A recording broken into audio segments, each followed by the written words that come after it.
थांबा एक मिनिट रोज. बरं साहेब, अटीतटीचा सामना वाटत होता, मात्र आता चित्र स्पष्ट झालेलं आहे. एक हाती अमर राजूरकर पुढे चालत असताना पाहायला मिळत आहे. असं मी कधीही अटीतटीचा सामना आम्ही कधीही म्हटलेलो नाही. आमच्याकडे संख्याबळ, महायुतीचं संख्याबळ जर पाहिलं तर पहिल्यापासूनच आम्हाला कॉन्फिडन्स होता की ही जागा महायुतीची म्हणजेच भाजपला सुटली पाहिजे. ज्या महाराष्ट्रामध्ये 17 जागा आहेत त्या 17 जागापैकी ही जागा भाजपला सुटावी असं आमचा आग्रह होता, कारण आमची संख्याबळ आहे आणि महायुती एकत्र मिळून जर पाहिलं तर संख्याबळ चांगलं आहे. त्यामुळे मला खात्री आहे की महायुतीचे आणि भाजपचे आपले उमेदवार अमरनाथ राजूरकर चांगल्या मताधिक्याने या ठिकाणी निवडून येतील अशा प्रकारची परिस्थिती आहे. खबरदारीचा जो उमेदवार आहे त्याच्याबाबत संभ्रम आहे, कारण काँग्रेसचे उमेदवार ज्यांनी माघार घेतली, रामदास पाटील यांनी सांगितले वंचित बहुजन आघाडीच्या उमेदवाराला मतदान करा.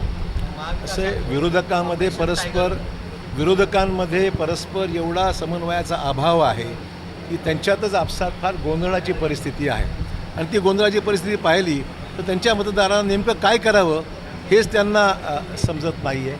आणि म्हणून वेगळी वक्तव्य आपण पाहतो आहे, नेते वेगवेगळ्या टोनमध्ये बोलत आहेत. आणि म्हणून मला वाटतं की त्यांच्यातली असलेली गोंधळाची परिस्थिती, महायुतीचं जबरदस्त गठबंधन महाराष्ट्रामध्ये आणि तिन्ही पक्षाचे असलेलं इतकं सामंजस्य, यातून आमच्या सर्व जागा 16च्या आमच्या 17 जागापैकी 6 जागा बिनविरोध आल्या. 11 जागा ज्या आहेत, उर्वरित 11 जागासुद्धा चांगलं यश आम्हाला महाराष्ट्रात मिळणार आहे. उद्धव ठाकरेंचं नेतृत्व कमी पडते का? कारण दुसऱ्यांदा शिवसेनेत होताना पाहायला मिळते. हजारांचा एक गट त्यांच्याकडं लोकसभा अध्यक्षाकडे गेलेला आहे. तर त्यांच्यातला हा अंतर्गत विषय, आम्हाला त्यात काही स्वारस्य नाही आहे. मग ते शिवसेनेमध्ये जे अंतर्गत जे काही सुरू आहे, त्यांचे जे खासदार आता वेगळा गट स्थापन करण्याच्या एकंदरीत हालचाली दिसत आहेत, त्यामुळे हा त्यांचा इंटरनल विषय, आमचं काही त्याच्यात रोल नाही आहे किंवा आमचं काही त्याच्यामध्ये. परंतु निश्चित या सगळ्या गोंधळाचा परिणाम या स्थानिक स्वराज्यात सगळ्याच ठिकाणी झालेला आहे. या फुटीची भूमिका आजचे विरोधक गोंधळलेले असं वाटतं का? नाही, माझी नीती काहीच नाही. मी पक्षाचा एक कार्यकर्ता म्हणून काम करत आहे आणि जे काय घडतं आहे ते आपोआप घडतं आहे, जे आम्हाला पोषक होत आहे. नाही, या सर्व फुटीमध्ये भाजपाची एक सावध भूमिका आहे. सगळे नेते मंडळी हे त्यांचा अंतर्गत वाद असल्याचं बोलत आहे. हे बरोबर आहे. त्यांच्या अंतर्गत काय विषय आहेत आम्हाला माहीत नाही. आणि त्यामुळे त्यांच्यावर निष्ठा ठेवणारे जे खासदार होते त्यांनी वेगळी भूमिका घेतलेली स्पष्टच झालेलं आहे. ते कशामुळे घडतं आहे, काय घडतं आहे, हा विषय त्यांचा अंतर्गत, आमचा त्याच्यात काही संबंध असं कारण नाही आहे. नागेश पाटील आष्टीकर यांचंही ऑपरेशन टायगरमध्ये नाव येतंय, स्वागत करणार. नाही, युतीमध्ये आलं स्वागत आहे ना. महायुतीमध्ये जे पक्ष आमच्यामध्ये असे येतील त्यांचं स्वागतच करू. की शेवटी लोकसभेमध्ये आम्हाला बहुमत प्राप्त होतं आहे. लोकसभेमध्ये जे महत्त्वाचे निर्णय आगामी काळामध्ये अपेक्षित आहे, हे निर्णय घेण्यामध्ये संख्याबळ आमचं वाढतं आहे, आपोआप वाढतं आहे.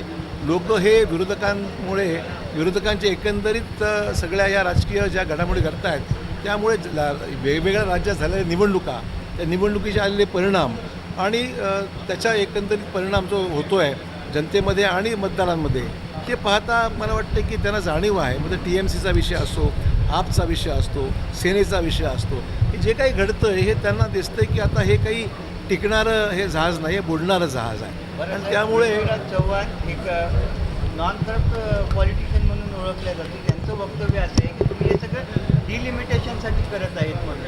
तर राजकारण प्रश्न डिलिमिटेशन राजकारणाचा विषय आहे का? डिलिमिटेशन राज्यात करायचंच आहे, आपल्याला महिलांना आरक्षण द्यायचंच आहे, याच्यामध्ये काय राजकारण आहे? तर त्यांनी विरोधाला विरोध केला होता, हे वास्तव आहे. आणि त्यामुळे बिल पास होऊ शकलं नाही आहे. आता सगळे काळे ढग बाजूला सरत आहेत आणि संख्याबळाचा अंदाज घेऊन तो निर्णय वरिष्ठ पातळीवर घेतला जाईल काय करायचं ते. साहेब, MIMचा किती प्रभाव तुम्हाला या निवडणुकीत पाहायला मिळणार आहे? 20 मतं आहेत कारण आम्ही काही, आमचं काही त्यांच्याशी संपर्क नाही किंवा त्यांच्याशी आमचा कुठलाही संवाद नाही आहे. त्यामुळे त्यांनी सत्सद्विवेक बुद्धीला विचार करून ते निर्णय घ्यावा, योग्य वाटेल तो. 300+ होईल की 350+ होईल? अब की बार 412.